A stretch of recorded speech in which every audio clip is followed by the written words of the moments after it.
Hi, this is Evelyn Lopez. Welcome to Sustainability in Your Ear, the Earth911.com podcast for the week of October 21st, 2019. Coming to you from the spooky Moonyard studio.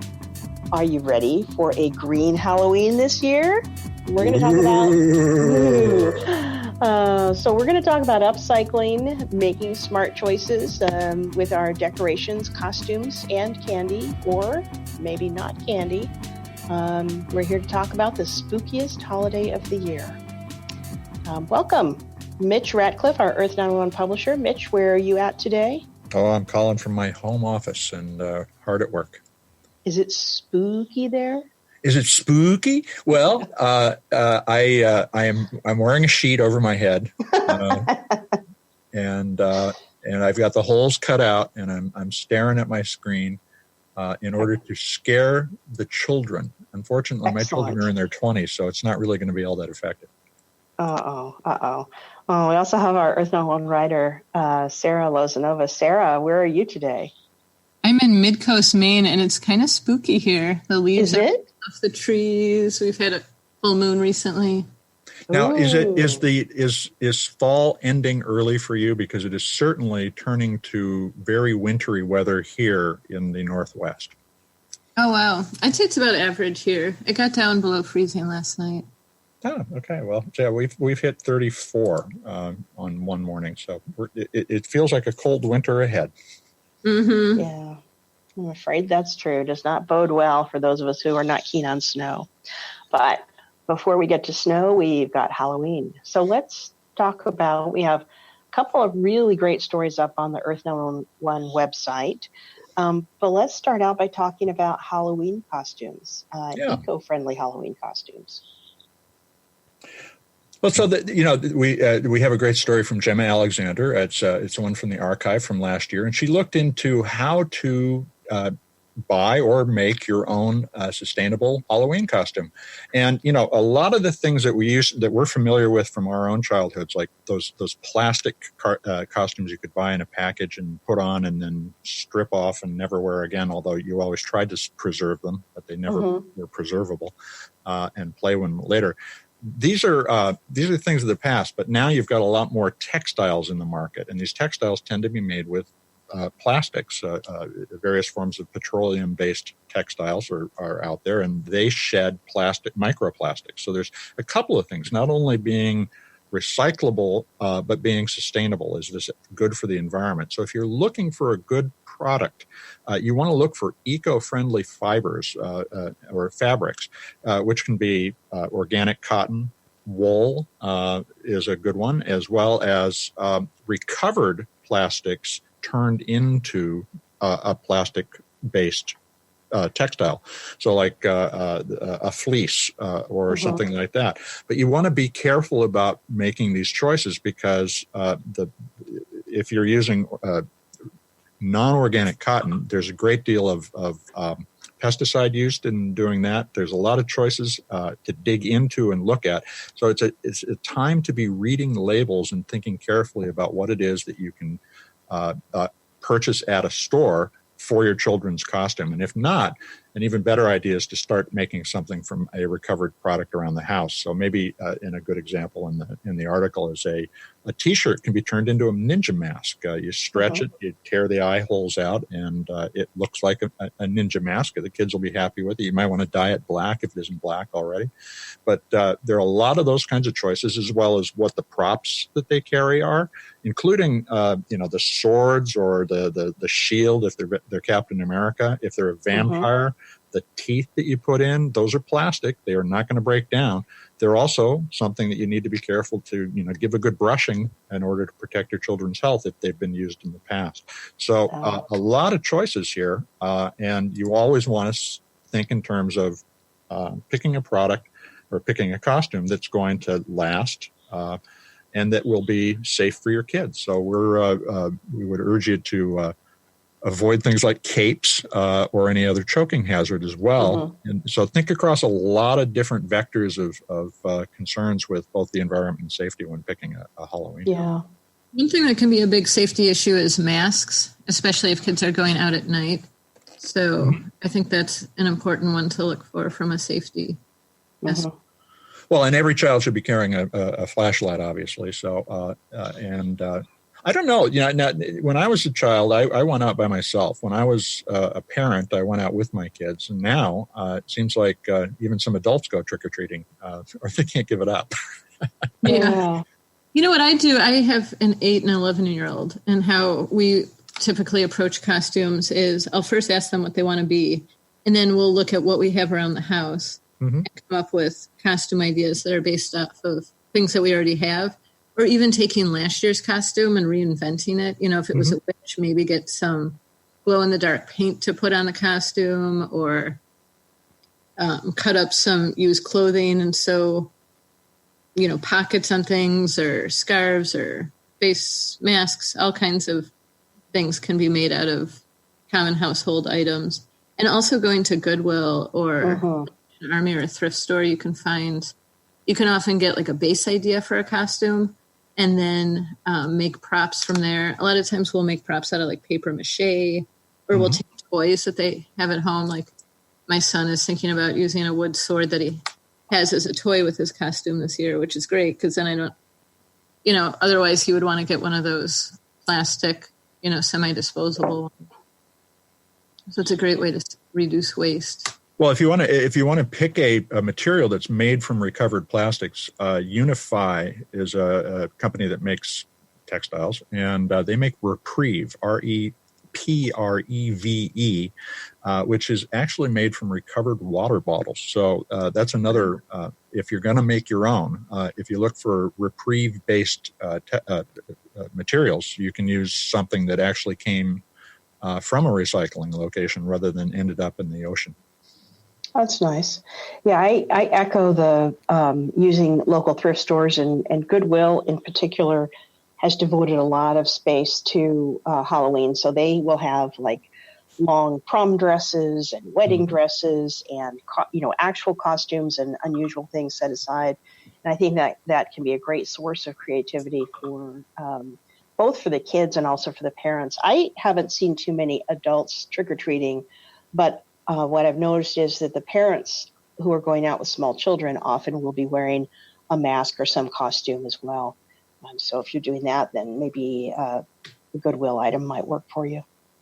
Halloween's gotten really popular among adults too, just dressing up even if they don't have kids, and, going to parties and things like that. So that's true. Yeah, and that raises the whole question of cosplay and this lifestyle of dressing up, and how we think about costumes all year long, not just at Halloween. So there are a lot of things that we can learn from Halloween and apply even as adults in our fun and entertainment.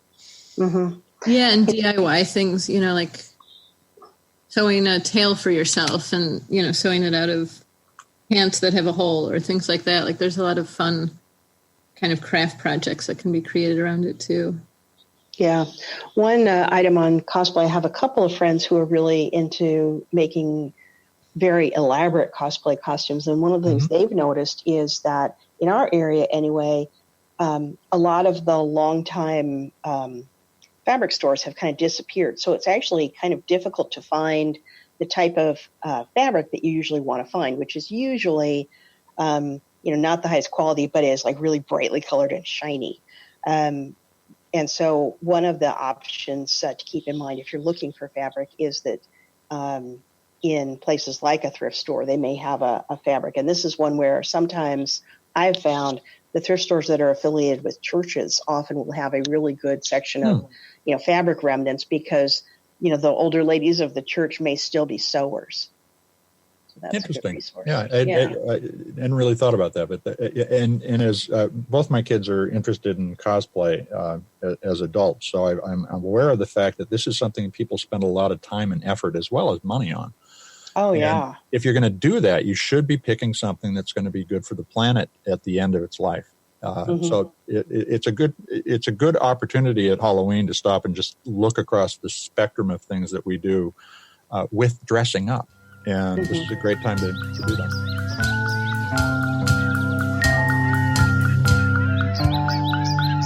Well, what about decorations, moving from costumes? What about household decorations? We've got a article that we took a look at. It was from 2017 about 5 easy eco-friendly Halloween decorations. And it's got some good ideas for decorating the house. And one of them in particular, I think, is just super, super beautiful. And that is the ghostly hanging leaves. They've found dried leaves outside, and they've spray painted them white with, I'm not sure what kind of paint they use because it looks a little bit powdery. And in this, they actually then use black Sharpie to make ghost faces on the white leaves, and they'll string them up. But I think the white leaves alone are just really beautiful. I think I would like to do something like that.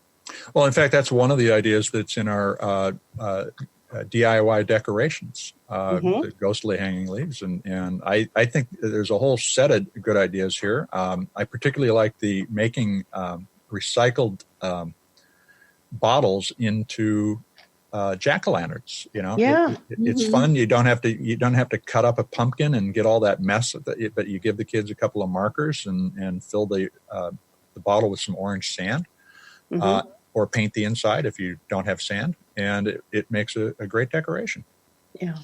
If you do carve a pumpkin too, one thing I'll do is I'll have my kids carve the pumpkin just a couple days before Halloween, and then we'll make it into a soup afterwards. Nice. Like if you don't use, it depends on what kinds of candles you use and the markers and things like that. But we usually avoid using markers and then have a natural candle in the bottom. And then you can actually eat your pumpkin, so it's less waste. That's no food waste. idea. Halloweens are a good idea. Yeah. I like the spooky terrariums in that Green Halloween decorations article as well. Yeah, I think those are really nice. Yeah, what these are, they're a small dish with moss or some kind of ground cover, and for instance, in one case, a rock with a rest in peace set in it, looking like a cemetery. You could do all sorts of things with the small figures as well if you have them. Yeah, if you have like some little action toys, that could be really fun to play with. There's also an idea for yard monsters, which is super simple. They are just make giant eyes. In this case, they were painting some cardboard white, but I think you could also use scrap white paper and, fill in cut out a round eyeball and then maybe a black center of the eye, like googly eyes. And you attach them onto your trees or shrubs, so it looks like there's a giant monster peering out of your yard. Yeah, you can do other things too. If you have the hand that you use for artists to look at the articulation of the hand, you can put that in there as well, so it looks like there's a hand reaching out from behind the eyes. Oh, that's a really good idea. Yeah, I think I'll definitely try that. So there's a lot of fun things you can do, both to get ready for Halloween, the costumes for the yard, but what about what we hand out? Because that, of course, is not good for us just for fun, and it's also a $2.6 billion a year industry dedicated to giving us cavities.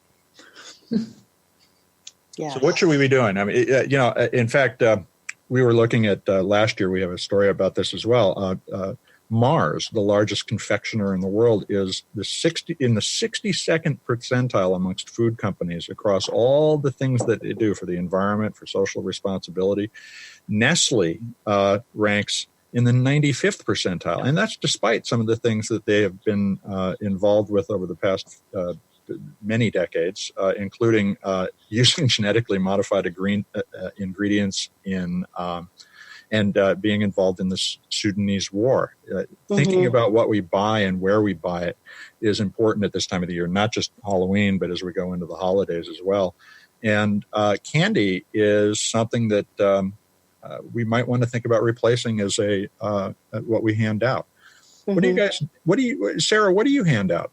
We actually don't have enough children coming to our house anymore that Halloween matters to us.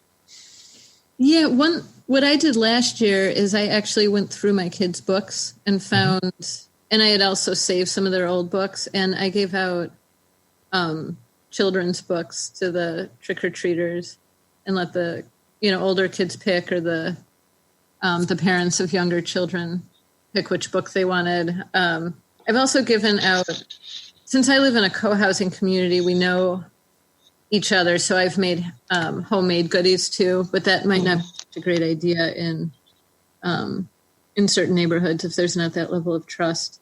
Some of our neighbors also give out things like erasers or pencils or stickers. That kind of stuff can be fun. Maybe bouncy balls.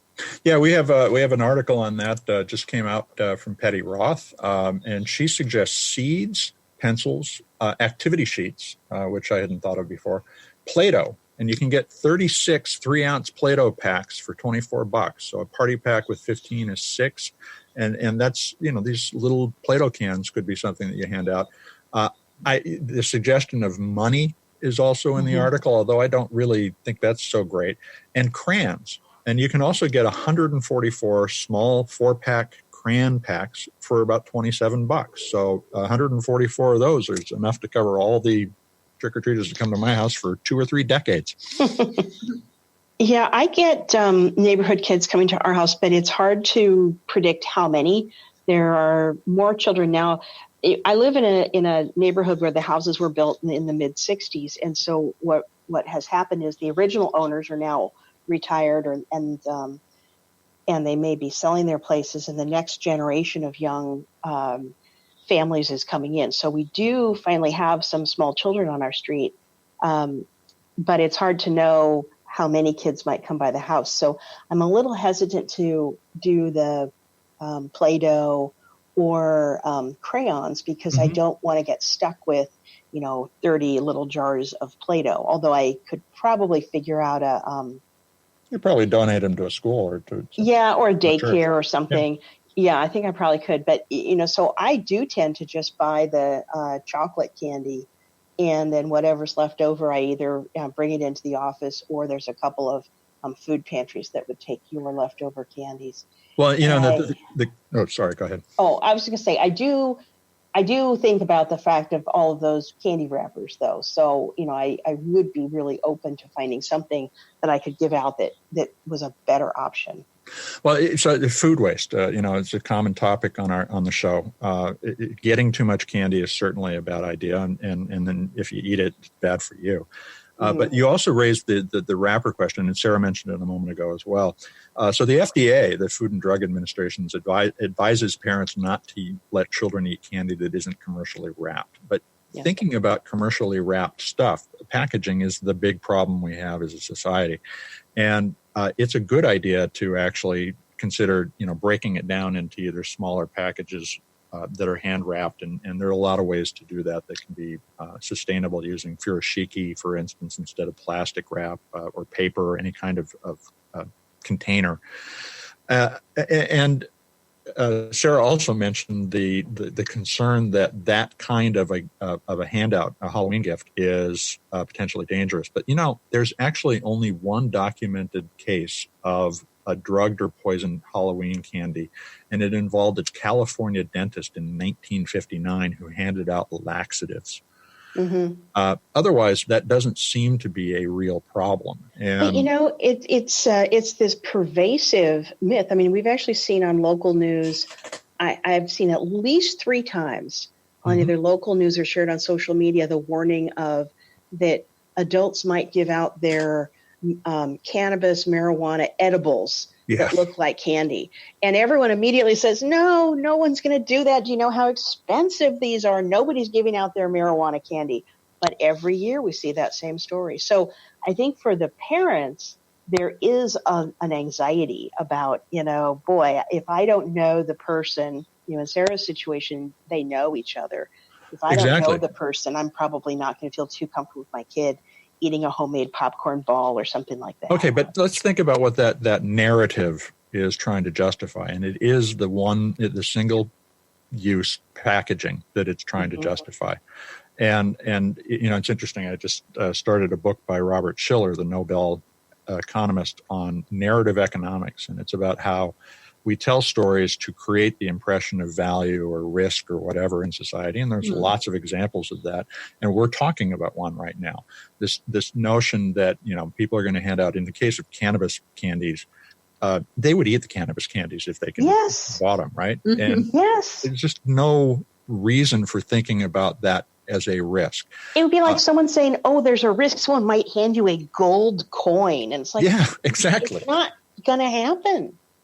And the other thing, you know where the person lives. You know what I mean? So it would be quite odd, I think, to hand something out from your house. You know what I mean?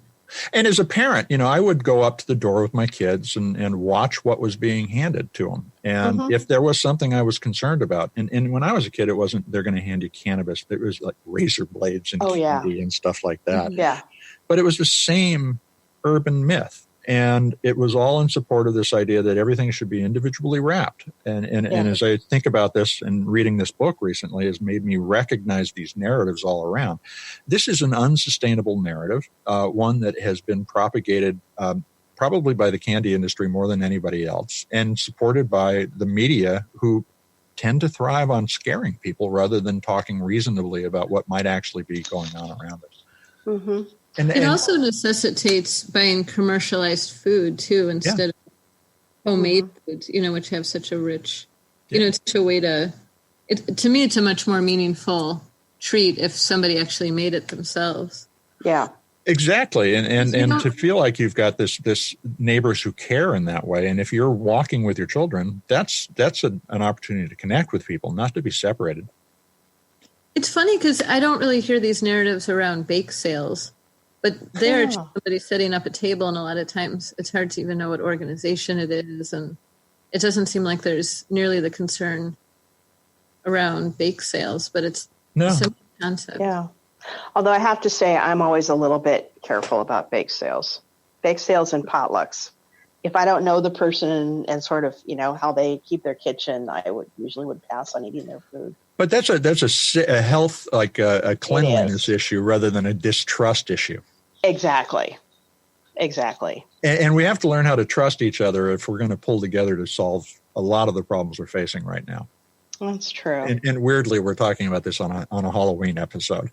Well, but when we talk about sustainability, but when we talk about sustainability, we're talking about a different way of consuming and a different way of producing that is going to be more local. It's going to be because you don't have to move everything all over the place and halfway around the world for us to eat one kind of a product at one time of the year. And many of our holidays are designed precisely to trigger consumption. And that's not to knock all the holidays. It's just let's just recognize it, and move on, but move on in a way that allows us to do it in an earth-friendly manner. Mm-hmm. One thing I think is amazing about Halloween is how you basically knock on strangers' doors throughout your neighborhood. And I think it's a great concept. Like, it's a wonderful way to meet the neighbors and things like that. And I think what you're talking about, Mitch, is just more of a sustainable lifestyle, but knowing neighbors and, forming collaborations with neighbors can also be another way to live a greener lifestyle. And if you've started those collaborations, those create resilience in the community that allow us to have a safe Halloween with all of the worries. Mm-hmm. And so it doesn't have to start with Halloween, but Halloween can benefit from it, or you could use getting people together to make sure that everybody is on the same page about what we're going to share. And Judy down the street is going to make Rice Krispie treats, and that's going to be okay. Mm-hmm. And hopefully she doesn't wrap it in plastic. Then all the better. And a little bit of coordination is the beginning of the dialogue that creates local communities. Yeah, I think those are really good points. I'm going to think about the non-candy options. I love the one of handing out flower seeds, or vegetable seeds. I think that's great. And I know, Mitch, you said you weren't so keen on the cash idea, but I love the idea of, the logistics of it are a little bit different. I love the idea of being able to give out like some really cool coin, like a, nice 50-cent piece or something like that. But I'd have to go to the credit union or something to see if I could get a roll. Gosh, are those Kennedy 50-cent pieces even available anymore? I don't know. I mean, you come upon them. Yeah, you come upon them.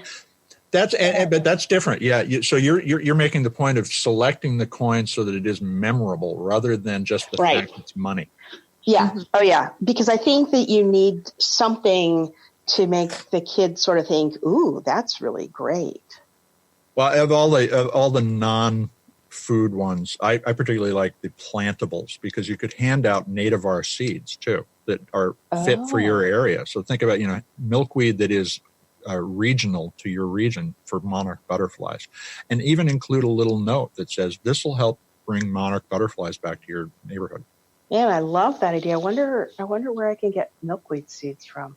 Oh, all over the place. Ed Hume Seeds up here in the Northwest has excellent nativar milkweeds. Okay. Interesting. Okay, I'm going to do some thinking about that. Or give out flower bulbs. Now's a good time for planting bulbs. Yeah. Oh, that's a really good idea. Tulip bulbs or something like that. That would be fun. A great way to connect kids to nature, too, to encourage them. Well, the first Saturday after Halloween could be the bulb planting holiday. That is a really good idea. That would be really fun. Hey, we can add a new holiday. Bulb planting day. Yeah, we probably need a catchier name than bulb planting day. Do you think so? Well, okay, so I think we have thoroughly explored the opportunities for Halloween. For a green Halloween, definitely. Okay, well then, anything else that's come, before we get to Earthling Questions, so Mitch, anything else that's come up recently? Have you done any more interview podcasts? We've had a couple of missed appointments by guests, so we haven't had any new podcasts that since the last team podcast, unfortunately. Okay. But we have a bunch of them coming up in the next few weeks. Some interesting.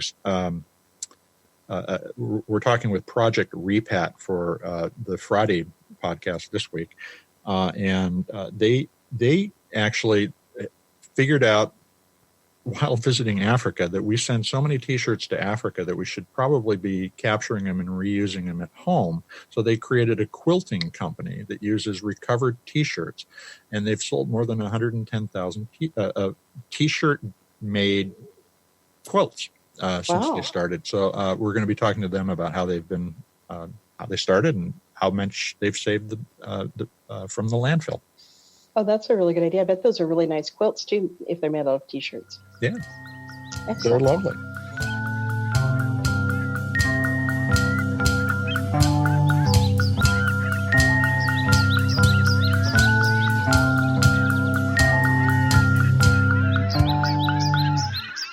Well, let's turn to some Earthling questions this week. We got some good ones. We've got some really good ones. So this one I actually have so much sympathy for. It is from Diane on Facebook, and Diane is obviously just a hardcore recycler. Yeah. She says, I have been hyper vigilant in changing our ways to environmentally friendly items, but one thing I have is a collection of plastic bags that once held birdseed. Mm-hmm. If I'm being honest, probably 100 of these number 7 bags of varying sizes. I recently found a place that provides birdseed in paper bags, so that's good for the future. But, do you have any idea of what I can do with these 100 or so bags? I feel horrible, but number 7 can't be put in our store's recycle bins, only number 2 and number 4 plastic bags. So any suggestions are helpful. Also, they're not clean and they're ripped, so they can't really be reused. So this is a question that raises a number of different issues, all of which people need to be aware of as they just think about their general choices. And by moving towards paper bagged seeds, Diane's doing the right thing because the plastic is problematic. Then there's a couple of issues about the plastics itself. So let's break it down. Okay. First off, number 7 plastic is a catch-all category for a wide range of more recently invented forms of plastic, so including bioplastic, which is compostable. It's called PLA, and there are a variety of different types of number 7 plastic. There isn't one kind of number 7 plastic. Unfortunately, most recycling programs right now don't handle anything beyond plastic number 3. Even plastic number 5, which is commonly used in clamshell packaging, produce packaging, and other things like that, is not accepted in most places. And that's a big issue just if you're shopping generally. So watching out for the kind of plastic you pick when you purchase something is important. Number 1, 2, and 3 are widely recycled. And even 3 is sometimes challenging to get handled these days because of the changes in the recycling industry after the Chinese ban. Yeah. And we're still kind of digesting all that. So what do you do with 100 plastic bags, number 7 plastic bags, that are kind of ripped and birdseed leaves a sheen of dust that just never comes in. Yeah, that very Unfortunately, that really makes it dust. Unrecyclable. So what you need to do is move to the paper bags, as Diane did, and try to avoid purchasing these. Now, I have 7 bird feeders in my yard, and so I buy a lot of birdseed. I tend to buy birdseed in the largest paper bags I can, or I buy them in the plastic buckets, which I know I can get recycled, or at least we can reuse. And that's how I have solved that problem myself. Now, you can't clean this material and then have it recycled because it's well, first off, it's not recyclable in many locations, but it is contaminated, and that contamination can interfere with the successful capture of the other number 7 plastics, if somebody is able to do that, that you have. So switch to paper bags.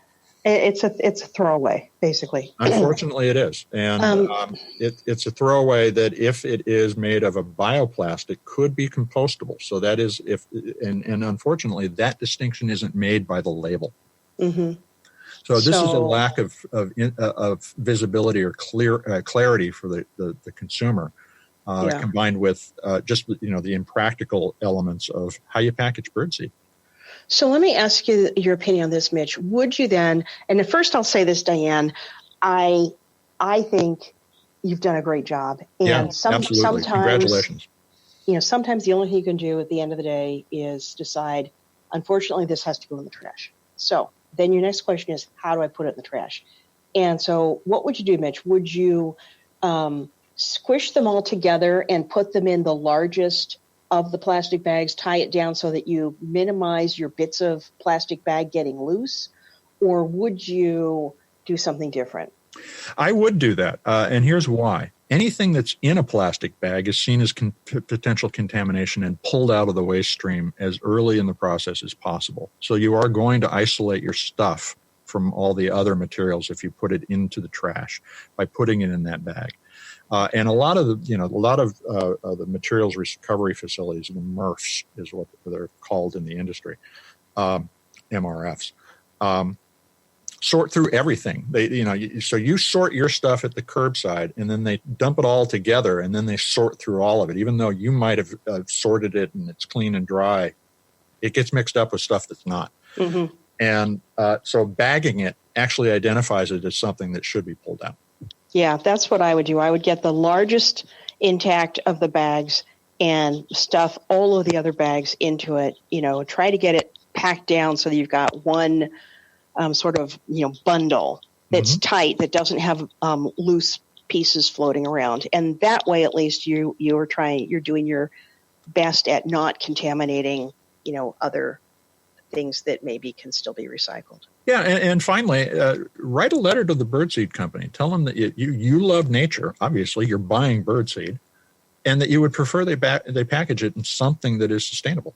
Even if it's cardboard. The box may be kind of inconvenient, but the cardboard is very recoverable as compared to plastic. And I was thinking about whether you could use the plastic bags somehow in like a stuffing for something, like a dog bed, or if it's not too destroyed. In my household, we've got 2 cats, and so we use a lot of used plastic bags that can be recycled, and we use them to clean out the litter boxes. Sure. And that just sort of depends on what state those plastic bags are in. But if you can't find, and in that case, they're going to go into the trash, but they're going to contain pet waste. Well, you could of course shred the paper bag so that it could make a good stuffing for something. I hadn't really thought about that, but you could do that. Yeah, maybe. But I'm not sure that you want to use birdseedy, dirty bags. No, I don't think so. So, all right. Tough question, Diane, but your diligence is admirable. Absolutely. So Dawn on Facebook, looks like we're getting a lot of questions on our Facebook page, which is really nice. Yeah, we get them every day now. Great. Dawn says, I have a single-use replacement battery from ADT Security to recycle. Where can I take this? So, these batteries are unless they're in some strange form factor, such as encased in plastic, are very easily recycled. It's just you have to give them the right program. Now, because it has the ATD brand on it, they may, Don is asking about, is this different? But no, it's a standard battery, and so you can take it to virtually any battery recycling program.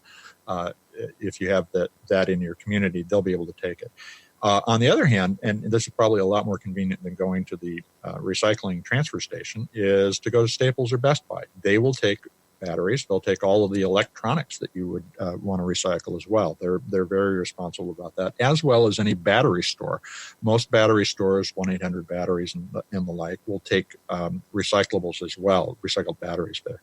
So it's an opportunity to save a little time. You don't have to take any extra steps because it says ADT on it, but drop it by Best Buy, Staples, use the Earth911 search engine at search.earth911.com to find where nearby you can drop them off. And that's a great question. And this one was easy. Yes, excellent. So our last one kind of circles back to some of the Halloween candy alternatives we were just talking about. Mm-hmm. Jen on Facebook asked, she says, hi, I'm looking for a place to recycle pens, markers, crayons. I'm in New Jersey. Can you help? Well, so pens, markers, and crayons, that's when we think about recycling, we have to think about the materials. Pens and markers are generally made from plastic or a combination of plastic and metal, the pens in particular. So you have, and crayons are made from wax crayon stuff. Mm-hmm. I haven't really thought about I guess it's wax. I think it's wax, but maybe some other stabilizers. Yeah, there's some other stuff in it too to make it friable to come off on the page. So the pens and particularly the markers are problematic because they're a mix of different materials, and most recyclers don't break them down. They don't disassemble what they get. They will toss a lot of that stuff directly into the landfill. But there are options, where the company will take it and actually separate the cover of the body of the marker from the felt interior, and then empty and clean the ink out so that the plastic can be recovered. The felt may or may not be recoverable and may be thrown away, but at least the plastic portion of the marker could be recovered. Mm-hmm. And likewise with crayons, there are programs, but I would actually suggest people donate crayons, whether it's to a nearby play school or to a school or a church where they could use the crayons in their classes. But for the pens and the markers, I would suggest going to Terracycle. Terracycle offers, if you are not familiar with them, they're doing a lot of incredible work in trying to identify specialty areas of recycling and then actually collect and disassemble the components of things like pens, pencils, or pens and markers. And they have the Terracycle Office Zero Waste Box. Now, this is designed so that your office can drop stuff in, and then you pack it up and send it to Terracycle, and they take everything apart and recycle all the components individually. So it's responsibly done. It's a little expensive. They have a small box, which I would say, is roughly the size of a banker box and a half, or maybe 2 banker boxes in size. And a home might take years to fill this up. Mm-hmm. But if you have a place, or maybe you have a group of friends who get together and all your markers go in, you could fill one of these boxes fairly quickly. Small box is expensive. It's $127. But if you could put it to, probably 500 to 1,000 pens or markers into this thing, and if they're responsibly recycled, you've made a big difference. Mm-hmm. So, and then they make large boxes, which are about the size of a waist high and 2 feet by 3 feet, that would take years to fill for most places if you're not in office. And that's up to $315. But what you're paying for there is the return and disassembly of the materials into something that can be reused. So Terracycle is a great option if you're concerned about that. If you can't do that, the local options are really not all that great. I would look at potentially pulling the marker, the felt out of the marker. You can't do that with a Sharpie effectively, but if you could do it with a marking pen, it may be worth it. And then send the plastic through as a separate plastic. And that would go in any plastic container that it comes to your home. So curbside, or whether you drop it off at the transfer station. Mm-hmm.